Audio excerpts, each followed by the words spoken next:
था तो मुझे एक चीज समझ में आई, एर्दोगान की एक्टिविटी एंटी इंडिया ज्यादा मुझे दिख रही है। अब बांग्लादेश से इंडिया की थोड़ी सी खटपट हुई, फिर सबसे पहले यूएवीज बेचे उसने, पाकिस्तान को लगातार हथियार वो भी देता रहता है, यूएवीज और नेवल शिप की बात हो रही है, ये सारी चीजें कर रहा है। अभी इंडोनेशिया का प्रेसिडेंट इंडिया आया था, उसने ब्रह्मोस की डील की बात की है, ये सारी चीजें हुई हैं अभी।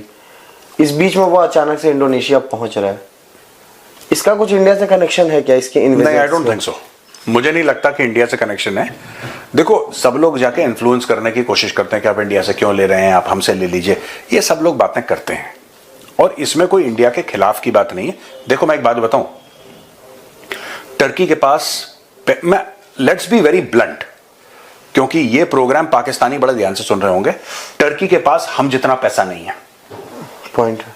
पहली चीज है, हमारे पास टर्की से बहुत ज्यादा पैसा है, क्लियर, पहली चीज। सर, एर्दोगान पाकिस्तान जा रहा है, मतलब वो पाकिस्तान ही नहीं जा रहा है। अस्सलाम वालेकुम दोस्तों, एर्दोगान पाकिस्तान आ रहे हैं और एर्दोगान के पाकिस्तान आने का मकसद बहुत बड़ा है दोस्तों। एक तो अब आपको पता है मुआहदा लौज़ान खत्म हो चुका है और उसके बाद ये पहली बार तैयब एर्दोगान पाकिस्तान आ रहे हैं। जब दोस्तों इससे पहले क्या हुआ था, हिंदुस्तान पर हुकूमत थी खानदान गुलामा की। जब 1429 में खिलाफत उस्मानिया बनी थी तो दोस्तों पूरे हिंदुस्तान पर हुकूमत थी शमसुद्दीन अल्तमिश की, और उन्होंने बगैर किसी कहने पर यह कह दिया था कि आज के बाद हम सल्तनत उस्मानिया के अंडर हैं और उसके अंडर ही हम काम करेंगे। यानी मुसलमानों का एक होना, ये हिंदुस्तान के मुसलमानों ने हमेशा एक करके दिखाया है। जब सल्तनत उस्मानिया टूटी तो तब भी हिंदुस्तान के मुसलमान थे जिन्होंने अपने लोग भेजे, फौजियों को जाकर दोस्तों जख्मियों को जाकर मरहम पट्टी करते थे, और हिंदुस्तानी माओ ने और बहनों ने अपने ज़ेवरात भेज दिए थे ताकि उनकी मदद की जा सके। और दोस्तों अब ये हो गया है कि मुआहदा लौज़ान की खत्म होने के बाद तुर्की उसी राह पर चल गया है। आपको पता है सीरिया में कू हुआ है और वहाँ पर बशार अल असद और उसके 50 साल दौर का खात्मा हुआ है और अब तुर्की एक्सपेंड हो गया है। इससे पहले तुर्की का आधा लीबिया पर कब्जा था, यूएन की तौर पर तुर्की ने वहां पर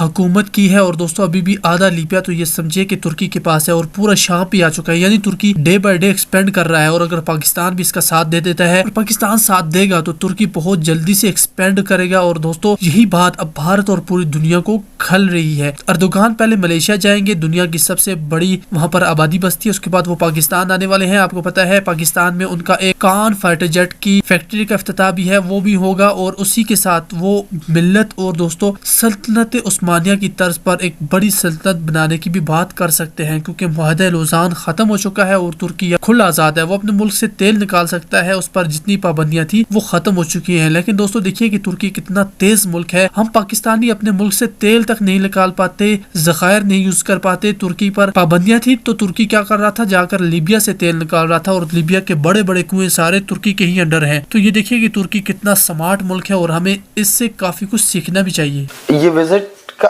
रीजन क्या है सर? सबसे बड़ा तो ये है, कोई रीजन नहीं है।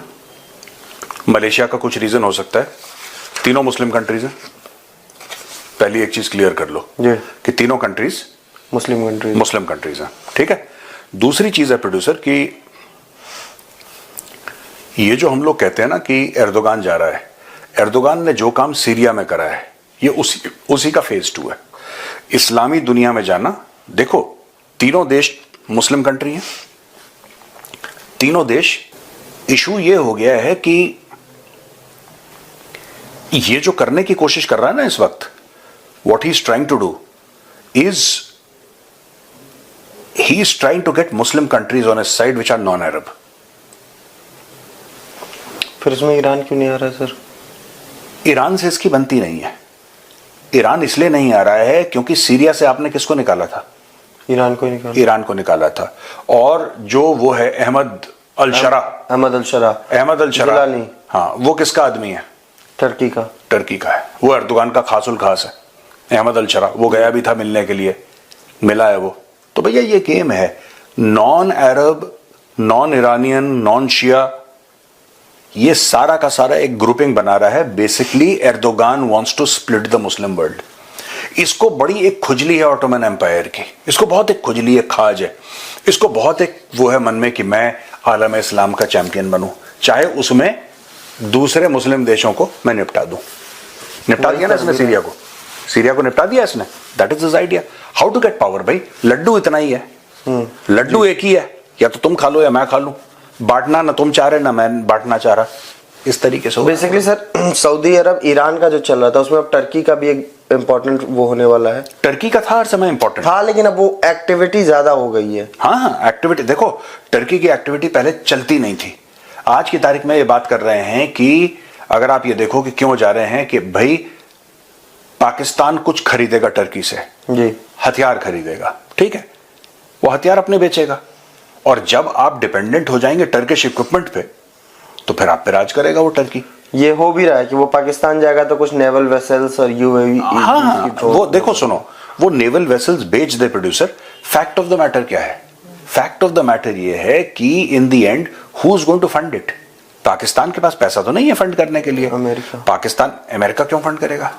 पीछे तो सर इन सब के तो वही खड़ा है ना, सीरिया का देख लीजिए। नहीं, सीरिया में प्रोड्यूसर बात यह है कि जो कुर्द है ना, उनके पीछे अमेरिका खड़ा है। अर्दोगान एक अपनी फॉरेन पॉलिसी ला रहा है, वो अलग से, हाँ वो नेटो का हिस्सा है, वो अलग बात है, दैट्स अ सेपरेट थिंग, ठीक है जी। तो ये जो भी कह रहा है ना कि हम इनसे मिलेंगे उनसे मिलेंगे, ये यही कारण है, he is meeting non. Pakistan को लगता है कि पाकिस्तान बहुत अहम है क्योंकि पाकिस्तान के पास न्यूक्लियर वेपन है। न्यूक्लियर वेपन्स बहुत देशों के पास है, लेकिन कोई न्यूक्लियर वेपन्स के बारे में हर रोज बकवास नहीं करता जितना इनफैक्ट जितना पाकिस्तानी न्यूक्लियर के बारे में बात करते हैं उतना किम जोंग भी नहीं करता, नॉर्थ कोरिया वाला। Even Kim Jong does not speak about nuclear weapons. The amount that Pakistani speak about nuclear weapons ना, even Kim Jong does not do it.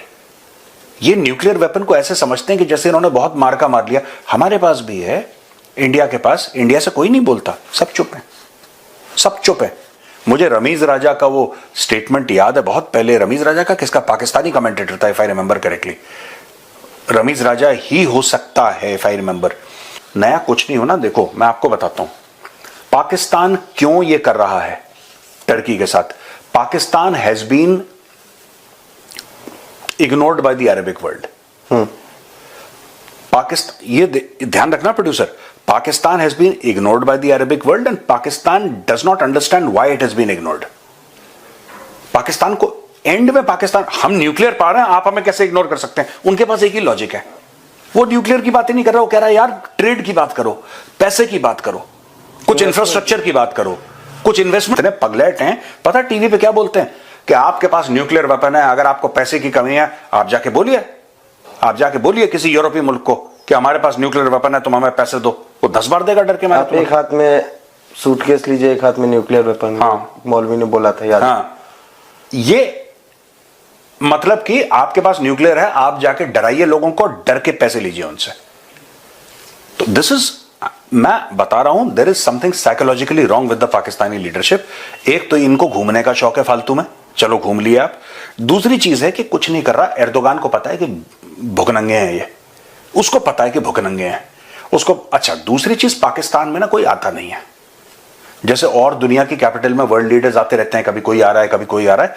Pakistan में रेयरली कोई आता है, कभी कोई, हाँ कोई, मतलब कोई आ गया, अच्छी बात है, कोई आ गया, चलो कोई दिक्कत नहीं। तो जब कोई आता है ये खुशी से इतने पागल हो जाते हैं, होगा तो ये सब बंद कर देंगे। इनका पहला रिएक्शन है इंटरनेट डाउन करो, सब कुछ बंद कर दो कि कोई गलती से अटैक ना हो जाए, कुछ ना हो जाए। ये इतने भयभीत रहते हैं 24 घंटे। तो यही बात है यार इनकी। एर्दोगान आ रहा है, एर्दोगान देखो कुछ नहीं है, इनको थोड़ा बहुत चूरन वूरन लगा देगा, इनको वो ड्रोन बेच देगा, पानी के जहाज बेच देगा, कुछ बेच देगा, और एंड में इसका यही होना है। Basically he wants to make a non Arab Muslim block. Sir एक और चीज, जब मैं ये पढ़ रहा था तो मुझे एक चीज समझ में आई। एर्दोगान की एक्टिविटी एंटी इंडिया ज्यादा मुझे दिख रही है। अब मैं बांग्लादेश से इंडिया की थोड़ी सी खटपट हुई, फिर सबसे पहले यूएवीज बेचे उसने। पाकिस्तान को लगातार हथियार वो भी देता रहता है, यूएवीज और नेवल शिप की बात हो रही है, ये सारी चीजें कर रहा है। अभी इंडोनेशिया का प्रेसिडेंट इंडिया आया था, उसने ब्रह्मोस की डील की बात की है, ये सारी चीजें हुई हैं अभी।